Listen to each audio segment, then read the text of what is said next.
प्रतीति के बारे में मैं आपसे ये कह रहा था मनीष जी कि एक अपीयरेंस एक एक्सपीरियंस दे सकता है, प्रतीति एक अनुभव दे सकती है, और अनुभव में बंधकर व्यक्ति को वो अनुभव ही यथार्थ है या वही सत्य है इसका अनुमान दे सकती है। लेकिन क्या वही सत्य है ये ज़रूरी नहीं। इसका मैं आपको एक एग्जाम,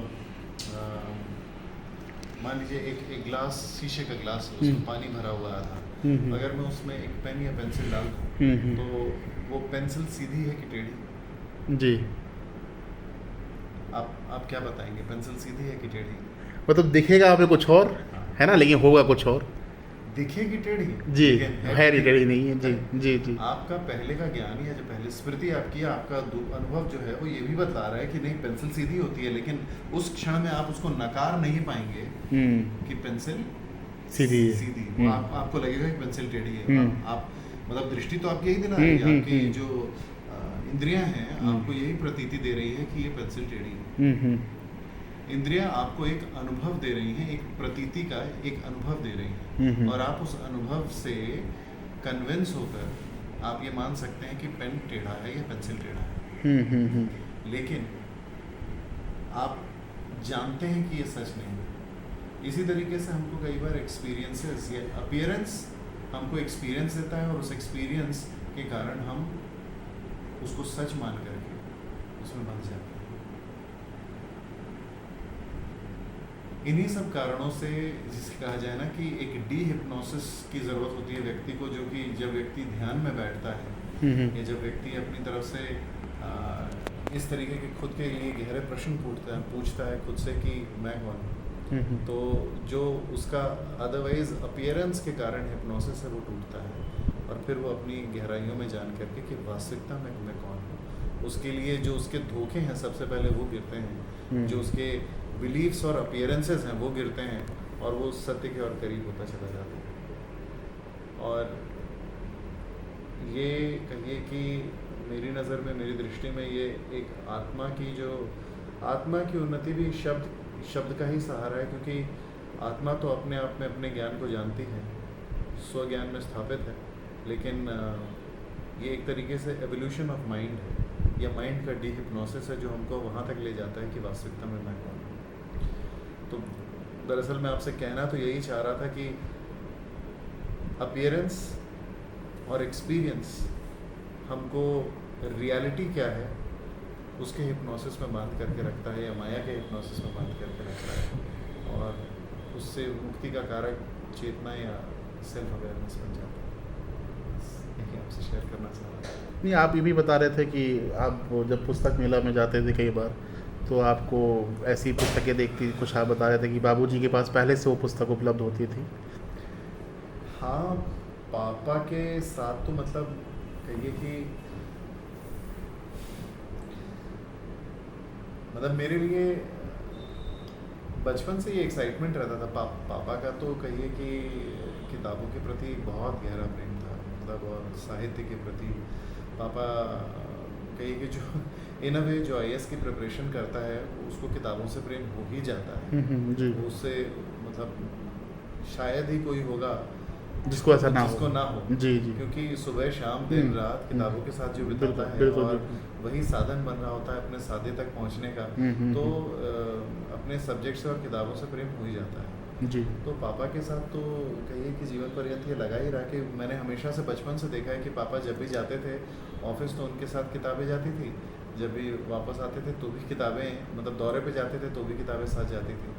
तो जब कभी ऐसा होता था कि शहर में पुस्तक मेला लगता था, आपने मेंशन किया अभी कुछ समय पहले कि पुस्तक मेला लगा हुआ है बलराम गार्डन्स में, तो मुझे अंदर से एक्साइटमेंट हुआ कि मतलब आज अगर पापा होते तो मैं जाता हूँ, और अभी जाकर के उनसे कल जाने का वहाँ पे प्रोग्राम बनाता कि पापा चलिए चलते हैं हम लोग कुछ समय बता करके आते हैं। और पापा के साथ जब भी पुस्तक मेला जाता था तो हम लोग के एक्साइटमेंट बहुत होता था कि वहाँ जाकर के किताबें देखते भी थे, उसका भी एक रस आता था, आनंद आता था, और अलग अलग विषयों पर किताबें, साइंस पे, लिटरेचर पे, स्पिरिचुअलिटी पे, रिलीजन पे, तरह तरह की कहानियाँ, कॉमिक्स भी हर तरीके की। और कहिए कि पापा के मतलब हॉबी या पापा के प्यार के साथ साथ कहीं ना कहीं हम लोगों पे भी वो उसका प्रभाव पड़ा। मतलब घर में हमारे एक छोटा सा ग्रंथालय जैसा है। अच्छा जी। लेकिन पुस्तक मेले में जब भी जाते थे तो खुशी भी बहुत होती थी, और जब वो मौका आता था कि चलिए अब कोई चुन लेते हैं किताब, अब कोई किताब ले ली जाए, तो वहाँ असमंजस में पड़ जाते थे कि जिस किताब के प्रति भी लगता था कि ये अच्छी लग रही है ले ली जाए। तो हम लोग ऑलरेडी इतनी बार पुस्तक मेला और खाली समय मिलता था तो हम लोग अक्सर यूनिवर्सल बुक डिपो या किसी न किसी भारत बुक डिपो हम लोग कहीं ना कहीं जाकर के किताबें लेते ही रहते थे। तो नतीजा ये होता था कि जब पुस्तक मेला जाते थे खुशी भी होती थी, लेकिन जब जाकर के किताब लेने की बात होती तो थोड़ा निराशा भी होती कि ये तो मेरे पास पहले से है, क्यों ली जाए। फिर उसके बाद दूसरी देखें तो लगता नहीं है, अच्छा एक्साइटमेंट भी है, लेकिन साथ साथ लगता था नहीं अब तो कुछ लेने को बचा नहीं। तो बड़ी मिक्स फीलिंग होती थी। खैर वहाँ पे पुस्तक मेले में जाकर के पापा क्योंकि साहित्य से इतना जुड़े थे, तो बहुत सारे कवि और लेखक भी पुस्तक मेले में आ ही जाते हैं, और वहाँ पे उन सब से मुलाकात हो जाया करती थी, तो बड़ा अच्छा लगता था। अभी आपने बताया है तो मुझे बहुत सारी यादें एकदम जिसे कहें ना एकदम साफ चित्रों में दिखाई दे रही हैं कि आज पुस्तक मेला है लेकिन पुस्तकें हैं लेकिन पापा नहीं। खैर लेकिन उनकी स्मृतियाँ तो आपके मन में सदैव रहेंगी। ये यही हमारे लिए जिसे कहें कि अभी तो यही हमारे लिए सहारा है। और आप ये भी बता रहे थे कि बाबूजी ने जो काल की कथा उस दिन हिंदी संस्थान में अनेक श्रोतागण को वो सुना रहे थे अपने व्यक्तित्व में, तो वो उन्होंने पहले आपको भी वो कथा सुना रखी थी। एक दिन पहले ही मनीष जी मुझे कॉल आया। एक दिन पहले, उस घटना के एक दिन पहले? उस घटना के ठीक एक दिन पहले, क्योंकि पापा कभी कभी मुझसे कहिए जैसे होता है ना कि आप अपने दोस्तों से जैसे डिस्कस कर लेते हैं, मुझे लगता है कि बच्चे एक उम्र के हो जाते हैं तो शायद जो पिता पुत्र का रिश्ता है उसमें थोड़ा सा वो फासला घटने लगता है और थोड़ा दोस्त जैसा भी हो जाता है कभी कभी। जी जी जी। तो कभी कभी ऐसा हो जाता था कि पापा कभी अपनी अच्छी कुछ लिख लेते थे ऐसा जो कि पापा को लगता था या सुना लायक, तो मैं अक्सर पापा डिस्कस कर लिया करते थे मुझसे। तो एक दिन पहले ही पापा को फ़ोन आया मुझे, और पापा ये जो काल की कथा हम लोग आपस में भी डिस्कस कर रहे थे, जहाँ पे घुड़सवार हैं जो कि एक राजा हैं जो घोड़े पे सवार होकर अपने देश से निकल कर के काफ़ी दूर घोड़ा लेकर के निकल जाते हैं, सिर्फ इसलिए क्योंकि वो काल से मिलना नहीं चाहते, क्योंकि उनको मालूम था कि अगर वो इस देश में रुके रहते हैं तो काल से उनकी मुलाकात हो जाएगी। और वो जहाँ पहुँचते हैं अंततः वहाँ पे शाम को, और वहाँ पे जाके उनकी काल से मुलाकात हो जाती है, और काल खुद कहते हैं कि मैं तो तुम्हारा यहाँ इंतज़ार कर रहा था और इस असमंजस में था कि सुबह तुम अपने राज्य में थे इतनी दूर, और शाम को तुम्हें मुझसे मिलना निश्चित था कि तुम यहाँ कैसे आओगे, लेकिन जिसकी लिखी होती है तो फिर उसको जाना ही होता है। तो ये पापा से मेरी बात हो ही रही थी एक दिन पहले फ़ोन पर, और भी कुछ बातें मतलब जो पापा ने वक्तव्य में अपने कहीं वो भी डिस्कस कर रहे थे, और बड़े उत्साह के साथ, मतलब हम लोग कहिए कि प्रारब्ध कर्म क्या होता है, क्रियामान कर्म क्या होता है, संचित कर्म क्या होता है, इन सब चीज़ों के बारे में हमारे आपस में बातचीत हो रही थी। और बल्कि मुझे थोड़ा अफसोस भी होता है इस बात का कि उस समय मैं पापा की बात सुन रहा था, लेकिन थोड़ा जैसे बिना इस भान के कि मतलब शायद ये मेरा उनसे आखिरी फ़ोन कॉल होगा। ऐसा लग रहा था आपको? नहीं, ये मुझे उस समय नहीं मालूम था। अगर मालूम होता तो शायद मैं और थोड़ा ध्यान से उनकी बात सुनता और थोड़ा हृदय से उनकी बात को सुनता।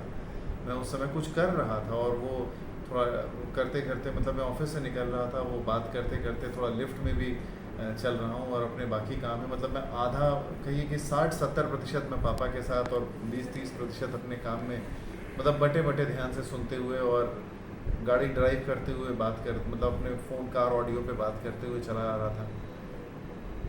लेकिन हाँ, अगर मुझे कहीं थोड़ा भी अंदाज़ा होता है कि ये शायद मेरी पापा से आखिरी कॉल होगी या फिर इसके बाद फिर, लेकिन ये अंदाज़ा तो किसी को नहीं होता है ना, वरना उसे हिंदी संस्थान में जो श्रोतागण उपलब्ध थे तो वो भी और अधिक फोकस से सुनते, लेकिन किसी को ऐसा आभास नहीं होता। मनुष्य को एहसास ही नहीं होता ना कि अगले पल क्या होने वाला है। सही बात है। उसको क्या पता कि जीवन की राह में आगे कोई चौराहा आएगा, उस चौराहे से, है ना।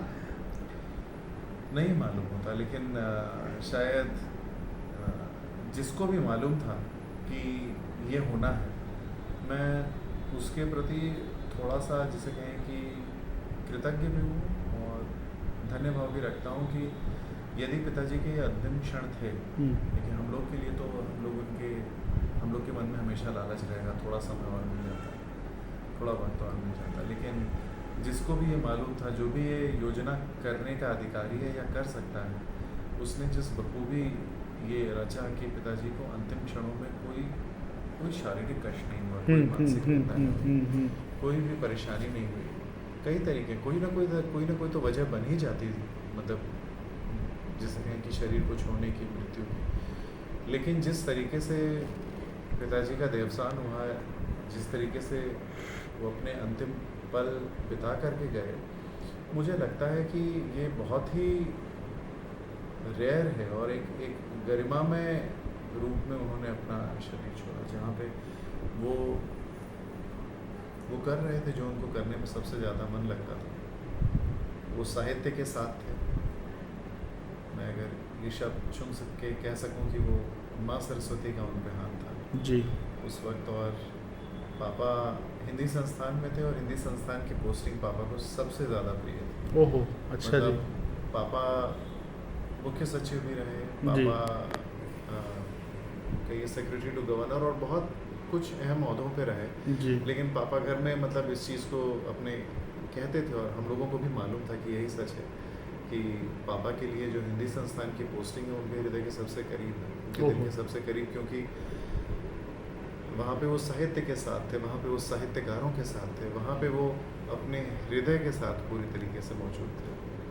और यदि अंतिम क्षणों में वो हिंदी संस्थान में थे, अपनी उस कर्मभूमि में जहाँ पे उनको सबसे ज़्यादा सेटिस्फैक्शन मिला, संतुष्टि मिली, तो मुझे लगता है कि ये एक अपने आप में वरदान था। और यदि काल को मालूम था कि उनकी मुलाकात होनी है, तो उन्होंने जो जगह चुनी, जो वक्त चुना, वो कुछ अनूठा था इस तरीके से कि उनको कार्डियक अरेस्ट हुआ। उनको कार्डियक अरेस्ट में भी एक स्पेसिफिक सिचुएशन, मुझे डॉक्टर से मेरी बात हो रही थी, उनको कोई दर्द नहीं हुआ, कोई पेन नहीं हुआ। It was a painless death.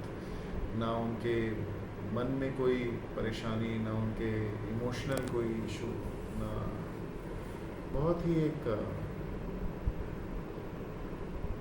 गरिमामय रूप से, मतलब जिसे कहें कि जिसको प्राण खींचने थे तो कुछ इस तरीके से खींचे कि दर्द नहीं हुआ, पीड़ा नहीं हुई। मैं समझता हूँ हम लोगों को तो होना निहित है, मतलब उसमें कुछ, लेकिन वो भी इस बात का मैं कहूँ पूरे परिवार को बहुत संतुष्टि है कि आज को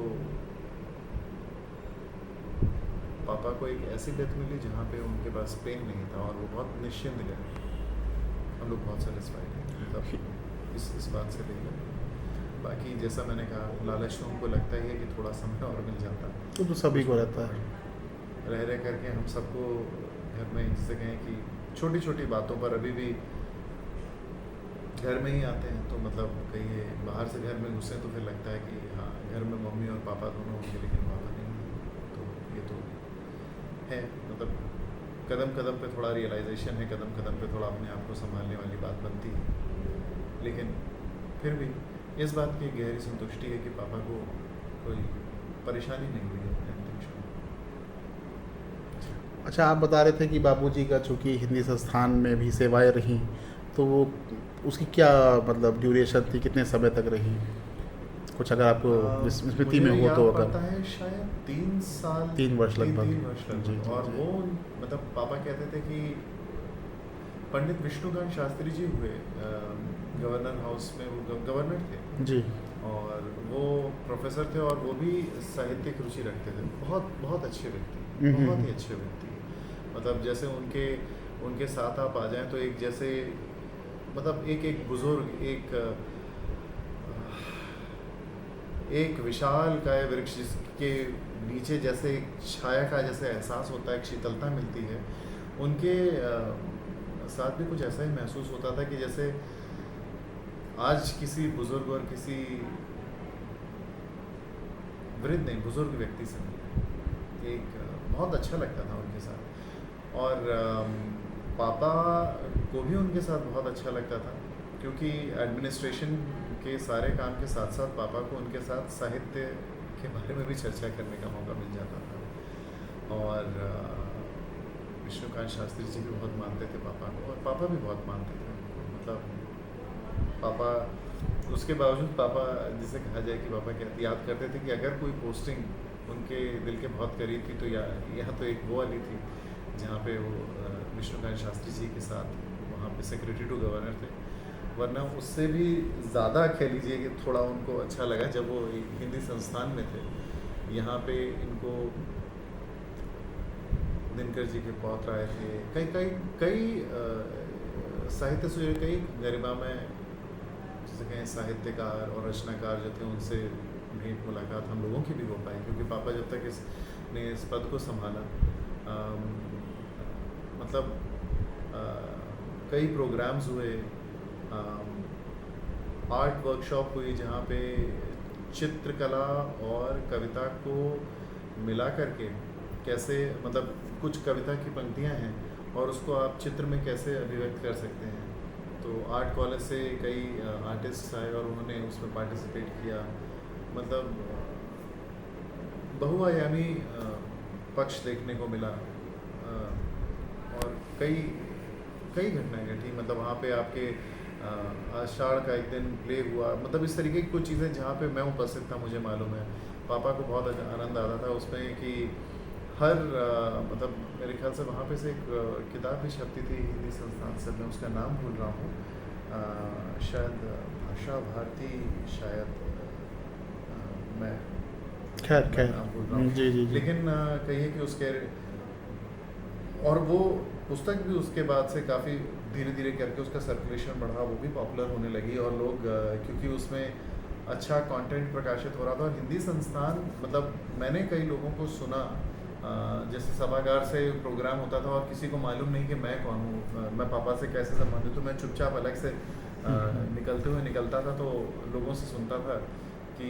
वाकई हिंदी संस्थान ने एक नई दिशा पकड़ ली है और एक नई ऊंचाइयों पे जा रहा है जब से पापा ने कार्यभार संभाला है। क्योंकि जो हिंदी के प्रति जो योगदान हो सकता था वो वाकई हो रहा था हिंदी भाषा के प्रति, और वो जो पुस्तक थी वो भी सर्कुलेशन में बढ़ गई थी और लोग उसकी भी तारीफ़ कर रहे थे। मतलब मुझे याद आता है कि सभागार से लेकर के लिफ्ट तक का जो रास्ता था वहाँ पे मैं लोगों को बात करते हुए सुनता था, कुछ प्रोग्राम की चर्चा करते थे, कुछ अच्छे ऑर्गेनाइजेशन की चर्चा करते थे।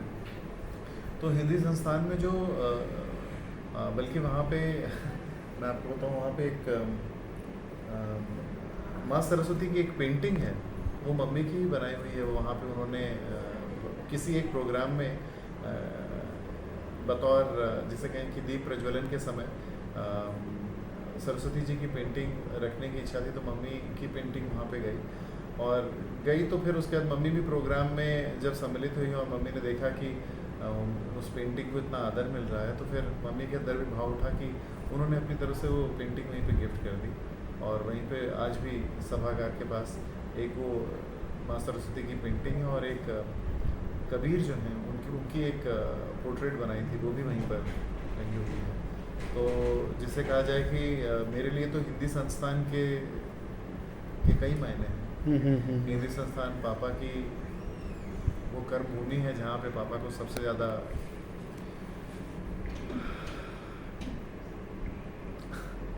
चयन की पोस्टिंग थी पापा के लिए, सबसे ज़्यादा कंटेंटमेंट और सेटिस्फैक्शन मिला।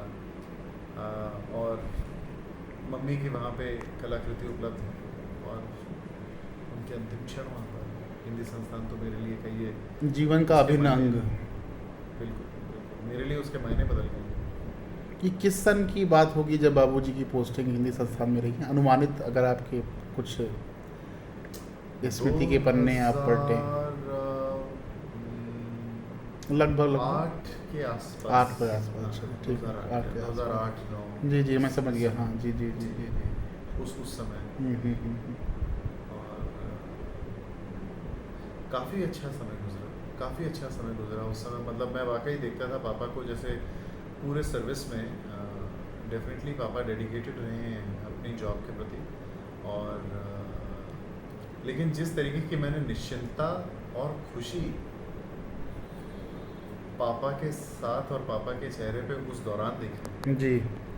वो एक्साइटमेंट और खुशी मुझे अदरवाइज बाकी इसमें नहीं दिखी। पोस्टिंग्स में नहीं मिली।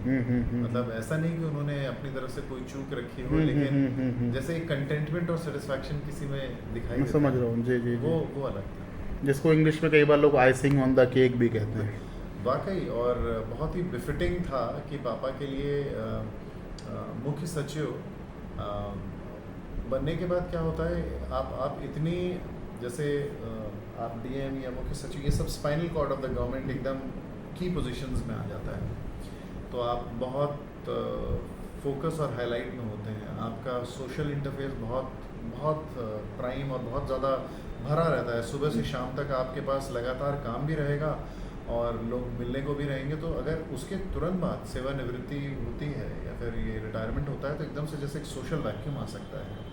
तो मैं कहूँगा कि गवर्नमेंट में मतलब ये काफ़ी सूझबूझ करके शायद उनको ये पोस्टिंग ऑफ़र करी, और पापा के लिए बहुत अच्छी वर्कआउट करी, जिसे वाकई आइसिंग ऑन द केक कहा जाए कि सीनियरिटी वाइज चीफ सेक्रेटरी होना वो बहुत ग्रेसफुल है जी। बट उसके बाद ये पोस्टिंग मिलना वाकई आइसिंग ऑन द केक था। अच्छा, तो चीफ सेक्रेटरी बनने के बाद का ये काल है हिंदी संस्थान का। हाँ, तो पापा बेसिकली हिंदी संस्थान पोस्ट रिटायरमेंट एग्जीक्यूटिव चेयरमैन, कार्यकारी अध्यक्ष एग्जीक्यूटिव चेयरमैन के तरीके से वहाँ पे पहुँचे जी। और उन्होंने कार्यभार यही 2.5 साल या 3 साल के आसपास कुछ मेरे ख्याल से संभाला, बट बहुत ही सेटिस्फाइड और बहुत अच्छी पोस्टिंग पापा के लिए। सेवानिवृत्ति बाबूजी की कहाँ से हुई थी या? Chief secretary. अच्छा, उसी पद से। अच्छा अच्छा अच्छा, किस सन की थी वो? अच्छा, खैर जी जी जी जी जी जी। नहीं, कोई समस्या नहीं, वो तो अखबारों में और इतिहास के उसकी चीज़ों में मिल जाएगा, रिकॉर्ड में मिल जाएगा शायद 2000। जी जी जी जी। ये साहित्य का ही प्रभाव है है ना, क्योंकि हम साहित्य में आप सब लोग संलिप्त रहे, है ना, तो कभी उन चीज़ों पे सोचने की आवश्यकता नहीं पड़ी कि कब सेवानिवृत्ति हुई है, कुछ नहीं। और साहित्य का रोज पुनर्वलोकन होता रहा और उसकी परतें दर परत आपके मस्तिष्क पे चढ़ती चली गई, है ना। तो ये कहीं ना कहीं साहित्य का ही महिमा मान के इसको कहा जा सकता है, कह लीजिए, या फिर मैं अगर इसे ऑनेस्टली बोलूँ तो मैं ये भी एक्सेप्ट कर सकता हूँ कि मेमोरी मेरी नहीं, ऐसा नहीं है। मैं देख पा रहा हूँ, मैं देख पा रहा हूँ। लेकिन हाँ, मैं ये कहूँगा कि मेरे लिए पापा को खुश देखना और सेटिस्फाइड देखना, वो मतलब साहित्य की मतलब मैं साहित्य को उसका स्थान अपनी जगह देता हूँ, लेकिन मेरे लिए कि पापा बहुत खुश और सेटिस्फाइड थे उस पोस्टिंग के साथ, और वो बहुत मायने रखता है। आपकी स्मृति को मैं अच्छा इसलिए मानता हूँ कि अभी कुछ देर पहले आप रश्मि रथी की कुछ पंक्तियाँ सुना रहे थे जी। तो आपसे निवेदन है कि अगर आप पुनः अपनी जिह्वा को कष्ट दें। और क्या बात है, तो मुझे पूरी याद नहीं है, जितना भी था, जो भी था वही सुंदर है। तो आप कुछ पंक्तियाँ हो रही थी, तो वहाँ पे जो आनंद मुझे प्राप्त हुआ वो मैं चाहता हूँ कि अन्य लोगों को भी प्राप्त हो जाए। कृष्ण जी प्रस्ताव लेकर पांडवों का पहुंचे थे कौरवों के पास जी, और उन्होंने अपनी तरफ से प्रस्तावित किया। रश्मि रथी की ये पंक्ति मेरे ख्याल से तृतीय सर्ग शायद, जी जी, और उसमें आकर के कृष्ण जी प्रस्तावित करते हैं कि दो न्याय अगर तो आधा दो, दो न्याय अगर तो आधा दो, पर उसमें भी यदि बाधा हो तो दे दो केवल 5 ग्राम, तो दे दो केवल 5 ग्राम, रखो अपनी धरती तमाम, हम वहीं चैन से खा लेंगे या रह लेंगे जो भी। हाँ। और मुझे भी स्मरण परिजन नहीं पे है। न असी उठाएंगे, जी। पर दुर्योधन वह भी दे न सका, हम्म। आशीष समाज का ले न सका, उल्टे हरि को बांधने चला, जो था असाध्य साधने चला, हरि ने भीषण हुंकार किया। बहुत है और मैं क्षमा चाहता हूँ कि नहीं, कोई समस्या नहीं है। उसमें वो, लेकिन वो कमाल की पंक्तियाँ हैं। यदि जो श्रोता हैं आपके, यदि उन्होंने नहीं पढ़ी है या नहीं देखी है, तो मैं ज़रूर मतलब उनको अपनी तरफ से आमंत्रित करूँगा कि आप देखें। वो रश्मि रथी, जी। मतलब दिनकर जी की जितनी भी कृतियाँ हैं उनमें से रश्मि रथी मेरे लिए श्रेष्ठ है। और इसलिए भी मुझे बहुत पसंद है कि पापा को भी रश्मि रथी बहुत पसंद थी, और पापा अक्सर कभी कभी कुछ ना कुछ कोट कर दिया करते थे ऐसे। और पापा के साथ बिताए हुए पलों में मुझे याद आता था कि जैसे हम लोग, मैंने तो इंग्लिश और साइंस लेकर के पढ़ाई करी, लेकिन इन कविताओं से मेरा परिचय इसी वजह से है क्योंकि पापा को बहुत रुचि थी। यदि मुझे आज मालूम है कि अगेन जो कि उन्होंने असाध्य वीणा लिखी है जी, वो पापा के कारण। अच्छा जी। या रश्मि रथी है एक पुस्तक, या बच्चन की मधुशाला है, तो ये सब पापा के कारण, क्योंकि पापा को जब कोई चीज़ बहुत पसंद आती थी तो अक्सर हम लोगों के साथ ऐसे ही डिस्कस कर लिया करते थे खाने के टेबल पर, जी जी जी जी ऐसे जी। ही चर्चा होते अब जैसे गायक होते हैं वो चलते फिरते भी गुनगुनाते रहते हैं, उसी तरीके से पापा घूमते फिरते भी जब कभी मतलब कविता में, तो उनकी जान बसती रही। और बस कहिए कि तो काल पे बाबूजी ने आपसे भी चर्चा की, और उस दिन हिंदी संस्थान में 30 अगस्त 2025 की जो संध्या थी, उस समय चूँकि जैसा कि हमने मैं वहाँ पे उपस्थित था, और अन्य लोगों के साथ मैं भी सुन रहा था कि किस प्रकार बाबूजी काल की महिमा का वर्णन कर रहे थे कि काल ही सर्वोपरि है। काल अर्थात विधाता या नियति या ईश्वर, नाम एक है लेकिन रूप उनके अनेक हैं। तो अंततः हम लोग काल को और कालों के काल को यानी महाकाल जी को प्रणाम करते हैं, और जो प्रारब्ध उन्होंने, उनकी कृपा से हमें प्राप्त हुआ है, तो उसके अनुसार हम लोग अपना फिर कर्म को आगे बढ़ाते हैं। जी, मनीष जी, आपको बहुत धन्यवाद देना चाहूँगा कि आज आपने मेरे साथ कुछ पल बिताए। मैंने आपको कॉल करा था क्योंकि आपका वीडियो देखा था मैंने यूट्यूब पर, और आप बहुत अच्छा काम कर रहे हैं अपने श्रोताओं तक पहुँचने के लिए। बहुत धन्यवाद, आपने मुझे ये समय दिया और अपनी तरफ से मुझसे वो सारी बातें बतलाई जो आपने आंखों देखी, जो मेरे लिए बहुत मायने रखती है। धन्यवाद भाई साहब, धन्यवाद की आवश्यकता इसलिए नहीं है, वैसे तो प्रणाम आपको, क्योंकि कहीं ना कहीं इसको मैं अपना दायित्व तो समझता हूँ, और ये मैं अपनी रुचि के लिए कर रहा हूँ, और इसको भी मैं अपने जीवन का, इसको अगर प्रारब्ध मान लीजिए, है ना। मनुष्य अगर अपने आप को स्वयं करता ना समझे, जो कि सत्य है ही नहीं, मनुष्य करता नहीं होता है ना, वो तो हम एक कठपुतली की तरह इस संसार में जी रहे हैं और इधर उधर घूम रहे हैं। और शेक्सपियर साहब ने भी कहा, हम लोग साहित्य की चर्चा कर रहे थे कि all world is merely a stage, we are puppets and all world is a stage, ऐसा कुछ कहा है ना। तो हम सब कठपुतली हैं, पूरा जो ये विश्व है एक मंच की तरह है, जिस पे हम कहीं ना कहीं अपनी भूमिका निभा रहे हैं। जो आप बात कह रहे हैं, यहीं पे मैं अपनी एक बात कहूँगा। जी अवश्य, प्लीज़, अवश्य अवश्य। आपने कहा कि हम करता है नहीं जी, लेकिन हमें कर्ता की प्रतीति हो सकती है। जी, अच्छा जी, कर्तापन का अभिमान हो सकता है। जी, ये वही बात है जिससे हमने अपने वक्तव्य को या अपनी इस बातचीत को शुरू करा था। जी जी जी, मैं कहना चाह रहा था कि हमारे अनुभव इस चीज़ पे निर्धारित है कि हमने अपने आप को कर्ता का अभिमान दे रखा है या कर्ता मान रखा है। जी जी, वो पेन जो पानी में है वो टेढ़ा नहीं है, लेकिन वो टेढ़ा प्रतीत हो रहा है। जी, उसी तरीके से हम करता है नहीं, लेकिन अगर हमको कर्तापन का अभिमान हो रहा है तो वो सारी घटनाएं सच्ची लगेंगी जो मेरी कहकर हम बिल्कुल बिल्कुल बतलाते हैं। जी जी जी, वो भावनाएं उठेंगी और वो भावनाएं हमको सच्ची भी लगेंगी। ये कुछ उसी तरीके से है कि जब हम फिल्म देखने जाते हैं और फिल्म देखते देखते इतने उसमें मग्न हो जाते हैं कि हमारी आंखों से आंसू भी निकलता है और गुस्सा भी आता है, जबकि हमको ये मालूम है कि ये सब जो हो रहा है ये अभिनय है। लेकिन उस क्षण में वो हिप्नोसिस या वो सम्मोहन इतना इतना गहरा है, तीव्र है, इतना हमको ग्रसित कर लेता है कि हम उसको कि जो प्रतीति है, प्रतीति और अनुभव के साथ हम उसको सच मान करके अपने अनुभव में जी लेते हैं। तो आपने जो बात बोली कि हमारा जो अहंकार है, कर्तापन का जो अभिमान है, वही प्रतीति हमको बांधे। बस यही कहना चाहिए। चलिए, बाबूजी के जीवन के संस्मरण आपने कई हम ऐसा साझा किए और काफ़ी समय तक हमने जो मानव जीवन को योगदान रहा बाबूजी का, उसके विषय में हमने चर्चा की। तो आप तो चूँकि उनके सुपुत्र हैं, तो आपको तो काफ़ी लंबा समय आपने उनके साथ बिताया। ब्लेसिंग है, मतलब क्या ही बोलूँ, मतलब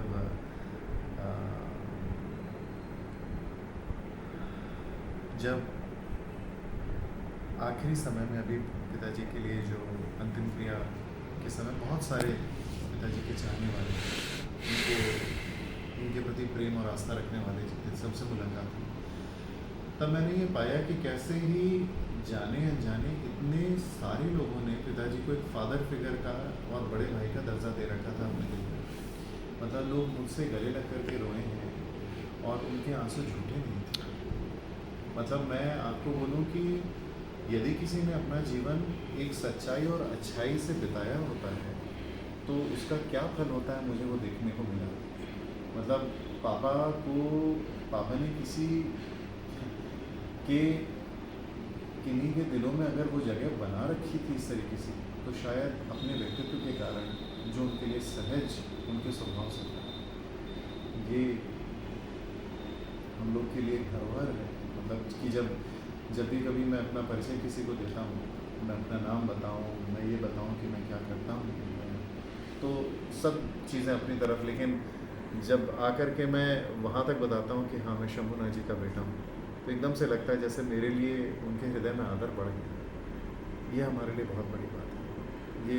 ये तभी हो सकता है, और ये सिर्फ इसलिए नहीं कि पापा ने बहुत अच्छे ओहदे पे या बहुत अच्छी पोस्टिंग्स पाई, क्योंकि व्यवहार मेरे कुछ मित्र हैं जो जिनसे मैं कह रहा था, तो उन्होंने कहा कि अमितांशु, तुमसे साफ साफ बोलूं कि मेरे कॉलोनी में कई और अधिकारी हैं, लेकिन उनके लिए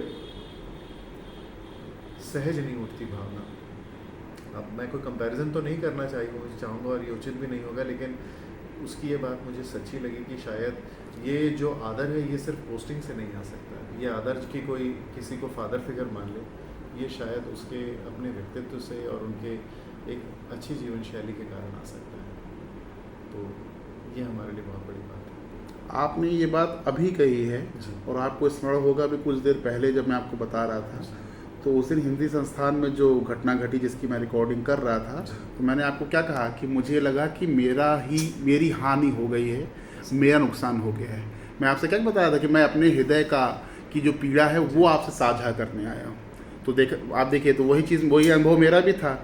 ठीक है। दूसरा आपने बताया कि जो बाबूजी की जो व्यक्तित्व था, तो लोग उसके प्रति अधिक आकर्षित होते रहे, है ना।